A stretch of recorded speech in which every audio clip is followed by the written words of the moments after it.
د ضلع مردان کاټلنګ علاقې حافظ قرآن ضیاء الله چاچی د دنیا په 55 ملکونو کې د اذان په مقابله کې اولنې پوزیشن حاصل کړی دی د دغه حلق یعنی د دغه مؤذن سره اساس ملاقات کو د حبیب الله په دې رپورت کې د کاټلنګ سره نږدې بابوزي سیمه کومه چې د غرونو په لمن کې پرته ده دغه سیمې یو نوموړی حافظ ضیاء الله کوم چې په 55 ملکونو کې د اذان په مقابله کې اولنې پوزیشن ترلاسه کړي الله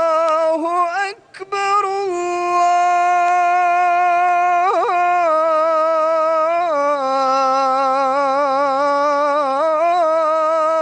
اکبر لا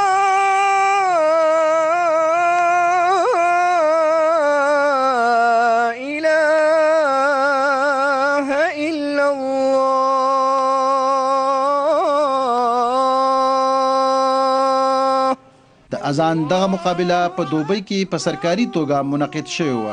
چې پکې د اسلامي دنیا د 55 ملکونو نه 319 حافظانو برخه اخیستې وه په دغه مقابله کې حافظ ضیاء الله ټولې مرحلې ګټلې دي او اولنی پوزیشن یې په خپل نوم کړی چې د خپل ځان سره سره د خپل ملک نوم هم روښانه کړی دی ما ذاتي طور باندې د لپاره اپلای وکړه اول کوم رجسټریشن لپاره کوم سټیج و هغې نه زه وتم بیا هغې نه پس یو بل فرست سټیج و هغې نه پس بیا کوارټر فاینل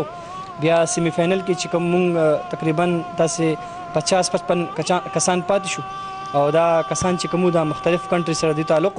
اسلامي ممالک غیر اسلامي ممالک او بیا فاینل ته مونږ 9 کسان ووتو او هغه 9 کسانو کې بیا چې کوم کمپټیشن وشو فاینل کې الحمدلله کې زه اول لاړم د حافظ ضیاء الله پلار چې د پیشې په لحاظ یو کلیوال زمیندار دی خو خپل ځامن یې اسلامي تعلیم ته وقف کړي په کومو چې هغه اوس ډیر فخر کوي دنیا نه د پکارو بس خدای پاک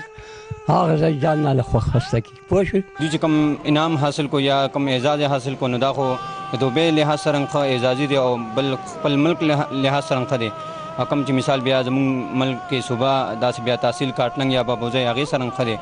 او موږ خو کوشش کوو چې یاره څومره زموږ نه وس کېږي نو دې نور مخکې لاړ شي نن که حافظ ضیاء الله په نړیوال کچ نوموړی ګرځېدلی خو د خپلو چارواکو نه دا ګیله ضرور کوي چې تر اوسه پورې د هغه حوصله افزایي هم چا نه ده کړې زه په دې زرخیزه خاوره د حافظ ضیاء الله په شان نور هم د دین ډېر ښکلي ستوري را روان دي خو حکومتي سرپرستي غواړي کیمرامین رحمان الله سره امان الله حبیب خیبر نیوز کاټلنګ